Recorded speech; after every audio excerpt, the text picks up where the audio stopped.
Your dog hasn't barked. They haven't destroyed anything. They're eating fine. They seem, by every visible measure, okay. But dogs are extraordinarily good at hiding how they feel. And the signs that something is genuinely wrong are almost never the ones owners expect. They are quiet. They are subtle. They look, from the outside, like nothing. 7 of those signs are happening right now in dogs all over the world. In dogs whose owners believe everything is fine. And by the end of this video, you'll know exactly what to look for and exactly what to do the moment you find it. This isn't about guilt. If your dog is showing any of these, it doesn't mean you failed them. It means they need something specific from you, and now you're going to know what it is. That is the whole point. Let's get into it. Point 1.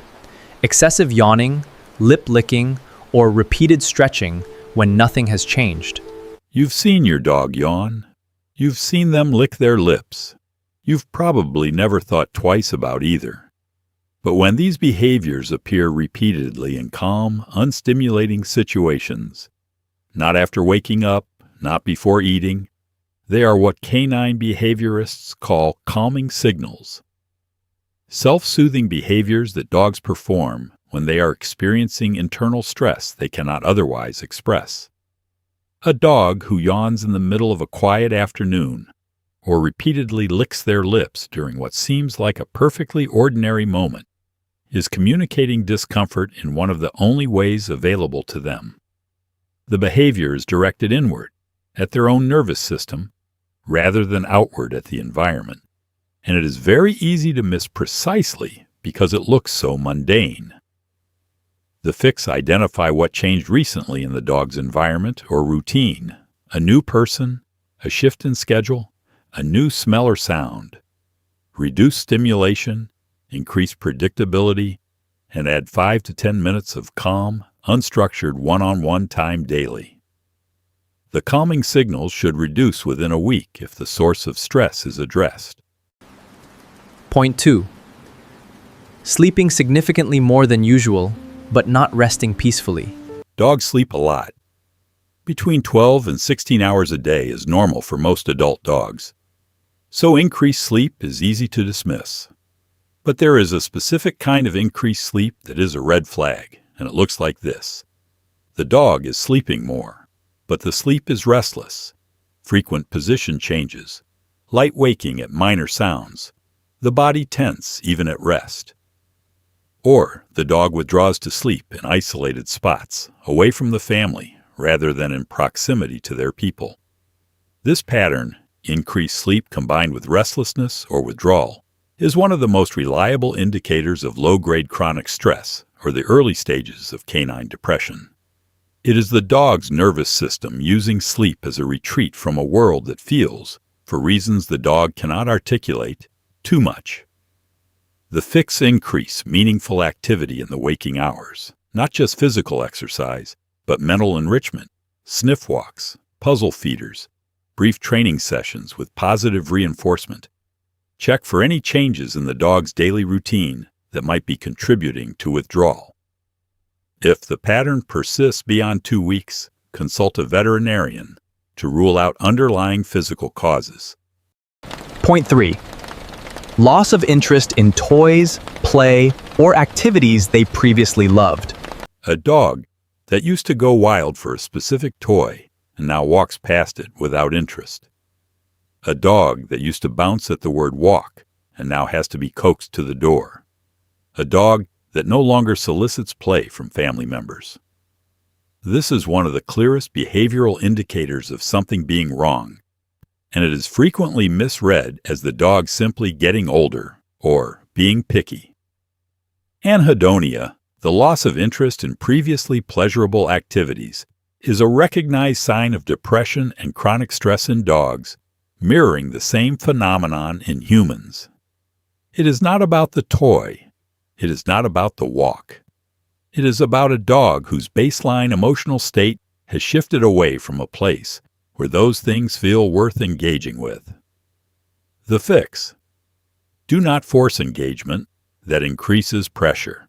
Instead, reintroduce previously loved activities in shorter, lower-stakes versions. 5 minutes of gentle play rather than a full session. A short sniff walk rather than a long, structured walk. The goal is to rebuild positive associations with activities one small step at a time. If the disengagement is sudden and complete, rule out pain or illness with a veterinary check first. Point 4, and Cam. Following you from room to room but not seeking contact. This one is subtle. A dog that follows their owner everywhere is usually described as Velcro, affectionate, attached. But there is a specific variation of this behavior that is the opposite of contentment.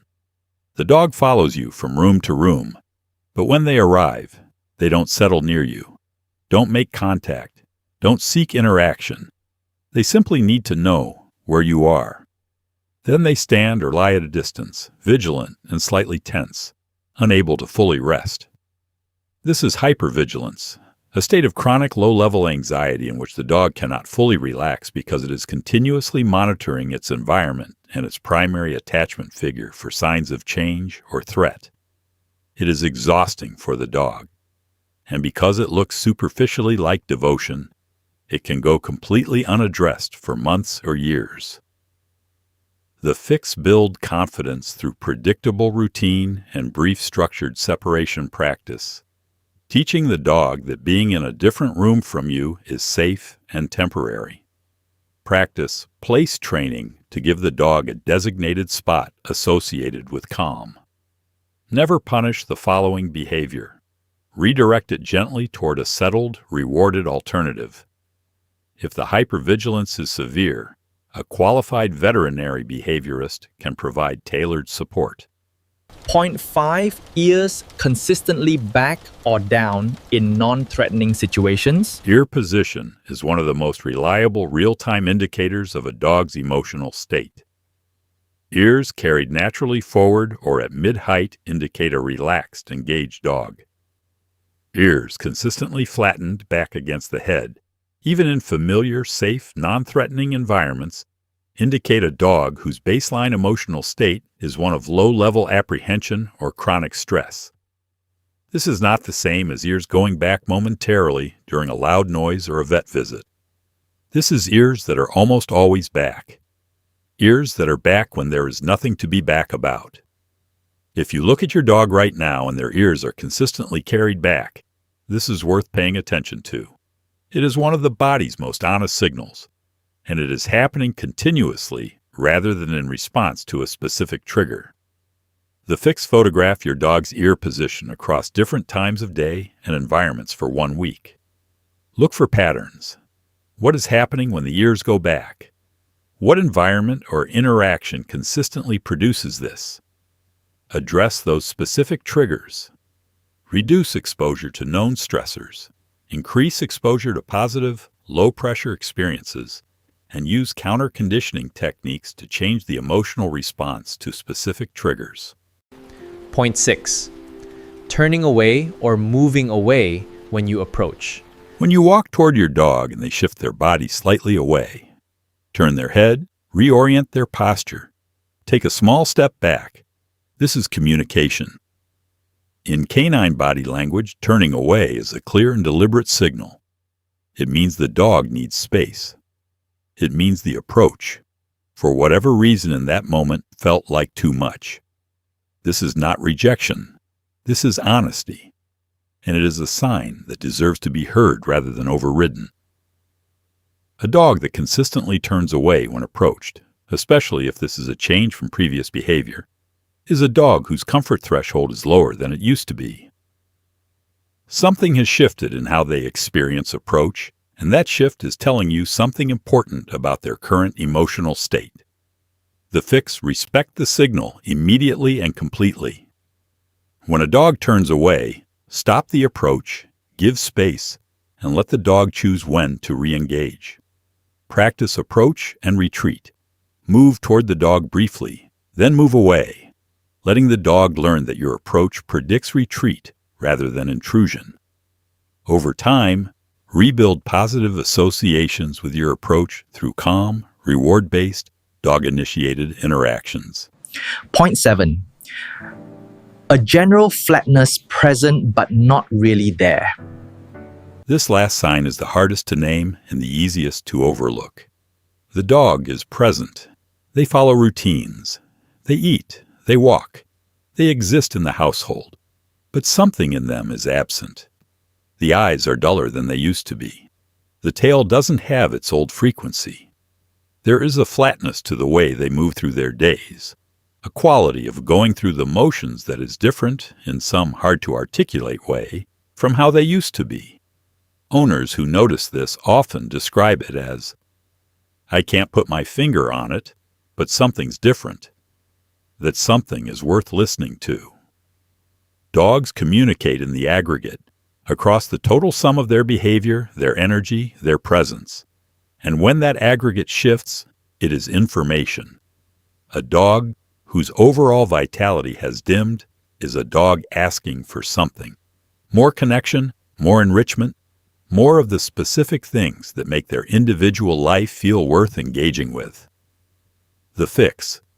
Start with a veterinary check to rule out physical causes, thyroid issues, pain, infection, which can all produce behavioral flatness. If health is clear, conduct an honest audit of the dog's daily life. How much genuine, unstructured time do they spend with you? How much mental enrichment do they have? How often do they get to make choices and follow their own curiosity? Add one new enriching experience per week, a new sniff route, a food puzzle, a training game, and observe whether the vitality returns. In many cases, it does. It was simply waiting to be invited back. 7 signs, 7 fixes. None of them require dramatic changes or expensive interventions. All of them begin with the same thing, paying attention in a slightly different way.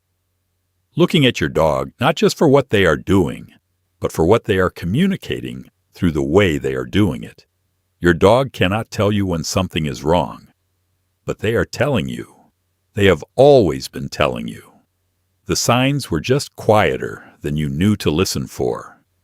Now you know what to listen for, and that changes everything. If this gave you something useful, something you'll actually carry into your daily life with your dog, please hit like. It genuinely helps more owners find this channel. And if you want to go deeper, the next video is about something that might surprise you. 5 completely ordinary things you already do every day that your dog secretly loves. After this video, you might need the reminder that you're already doing a lot right. Go check on your dog. Look at their ears. Watch how they move. You know what to look for now. And now that you know, you can actually help.